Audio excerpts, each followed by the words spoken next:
Question number 4278 last question Alugubelli Narsireddy గారు. ప్రశ్న వేస్తున్నాను సార్. Honourable minister. అధ్యక్ష, ఏ ప్రశ్నకు అవునండి.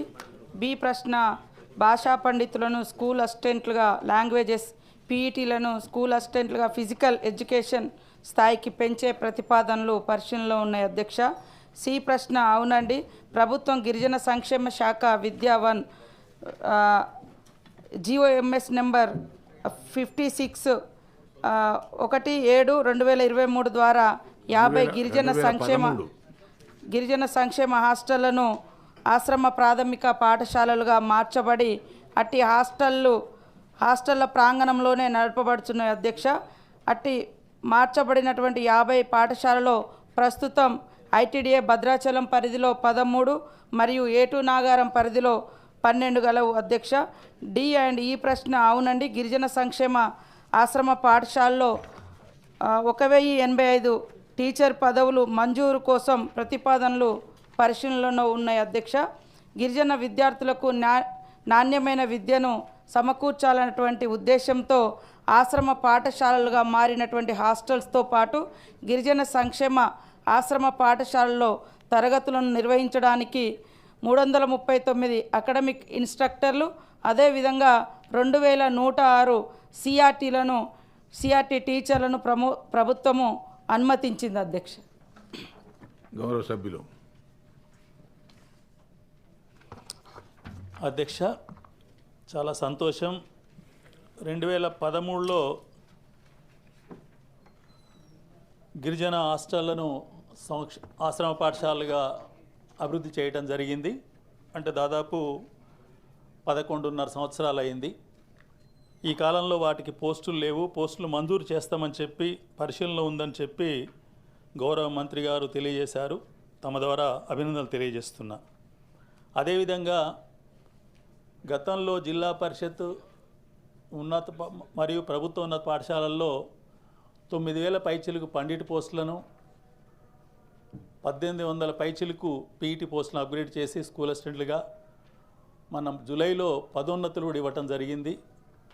కానీ ఇక్కడ ఆ సందర్భంలో ఈ గిరిజన సంక్షేమ ఆశ్రమ పాఠశాలలో ఉన్న పీఈటీలు పండిట్లు కూడా అందులోనే మా పోస్టులు ఉన్నాయి, మేము అప్పుడే అప్గ్రేడ్ అవుతామని చెప్పి భావించారు.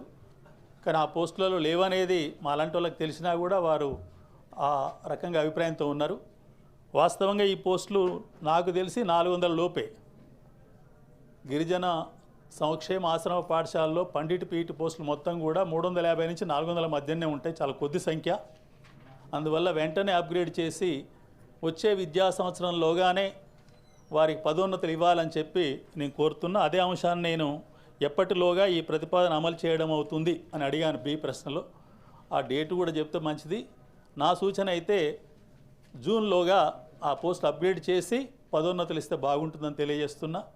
అదేవిధంగా హాస్టల్ను అప్గ్రేడ్ చేయబడిన పాఠశాలలకు కూడా పోస్టుల మంజూరు పరిశీలన ఉందని చెప్పారు. ఆ పోస్టులను కూడా ఈ విద్యా సంవత్సరంలోనే మంజూరు చేసి వచ్చే విద్యా సంవత్సరంలో భర్తీ చేస్తే బాగుంటుందని చెప్పి సూచన చేస్తున్నా.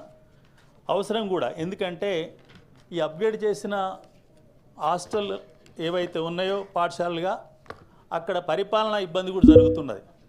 ఈ హాస్టళ్లకు వార్డెన్ ఉంటారు. వార్డెన్ ఏమో అడ్మినిస్ట్రేటివ్ పనులు చూస్తాడు, హెడ్ మాస్టర్ ఏమో డిప్యుటేషన్పై వస్తాడు. వాస్తవంగా మిగతా ఆశ్రమ పాఠశాలలన్నీ కూడా ఆ పాఠశాలకు ఉన్న హెడ్ మాస్టరే మొత్తం హోల్ అండ్ సోల్గా అడ్మినిస్ట్రేషన్ చూస్తారు. కానీ ఇక్కడ వార్డెన్కు డిప్యుటేషన్పై వచ్చిన హెడ్ మాస్టర్కి మధ్యన ఇబ్బంది అనేక సందర్భాల్లో జరిగింది. తమ దృష్టి కూడా వచ్చి ఉంటుంది. అది అధిగమించాలంటే తప్పనిసరిగా అక్కడ పోస్టుల మంజూరే పరిష్కార మార్గం అని చెప్పి తెలియజేస్తున్నా. అందుకొరకు సానుకూలంగా ఉన్నారు కాబట్టి ఆ సానుకూలతను జూన్లోగా పూర్తి చేస్తే మంచిదని చెప్పి ఈ సందర్భంగా తెలియజేస్తూ మరొకసారి నేను 6 సంవత్సరాలుగా ఈ ప్రశ్న అడుగుతూ ఉన్నాను. పరిష్కారం అవుతున్నందుకు సంతోషం వ్యక్తం చేస్తూ ముగిస్తున్నాను. Honourable minister. అధ్యక్ష, నర్సిరెడ్డి అన్న గారు సంతోషాన్ని వ్యక్తం చేసినందుకు సంతోషం సార్. వారు 6 సంవత్సరాలుగా మా గిరిజన విద్యార్థుల కోసం కానీ, గిరిజన టీచర్ల కోసం కానీ, గిరిజన ప్రాంతాల సమస్యల కోసం అవిశ్రాంతంగా పోరాటం చేస్తూ వస్తున్నారు సార్.